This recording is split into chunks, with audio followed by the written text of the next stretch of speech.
The Deseret News recently featured a moving story about Emily Parker, one of the 20 children killed at Sandy Hook just over a year ago. Editor Jesse Hyde joins us with the Pulse reaction to Alyssa Parker's reaction, which has been phenomenal in this past last couple of weeks. Yeah, it was a really powerful story and interview. The video's online, but I think mostly it's just the story about the grieving process of the mother and what she's learned through something that I think is unimaginable for most of us. Not just losing a child, but losing a child in that way.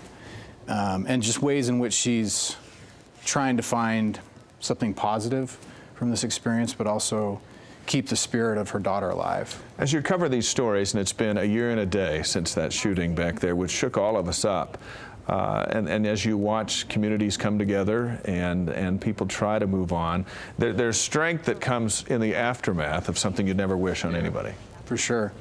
Yeah, and she talks a little bit about that, just the lessons she's learned, especially about forgiveness, that it's not a one-time thing, right, that she has to do it over and over again.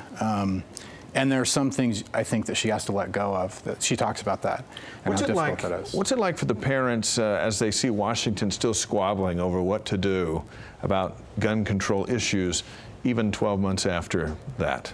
Yeah, it seems like it's such a divisive and heated issue, and opinions are so strong on each side.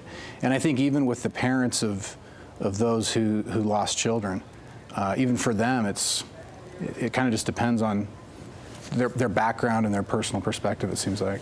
Another story that you've got the beat on in higher education, there's this issue going on with the professors and tenure. Yeah. It's really interesting because as we know, higher education is sort of at a crisis point in terms of the costs. Tuition is constantly going up. And in the 1970s, it was something like 70% of instructors were on tenure, and now it's dropped to 50%. So more and more of the classes are going to adjuncts who are much cheaper. They don't get benefits. But for the adjuncts, they're thinking, we're just as good of teachers, but we're not getting paid anywhere near what tenured professors are. Right. That's an ongoing battle. Yeah, I don't wish that on any school president. Let's stay with education and what's going on with Santa Claus and our schools. This is a big month for him. Right. Is he getting shut out? Yeah. Well, it's such an area of tension, especially as we become more diverse as a society. I mean, for kids who are Muslim or Hindu, or even Jehovah's Witness, this time of the season can make them feel kind of left out. And so it's tricky for administrators, school administrators. How do you deal with that?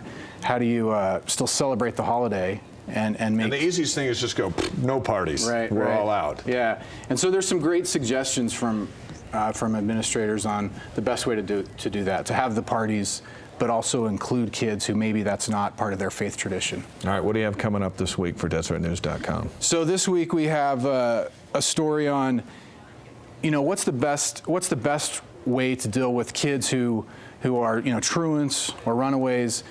Is putting them behind bars really the answer? So these are kids who aren't committing any crimes that would put an adult in prison, but oftentimes they end up in the juvenile justice system.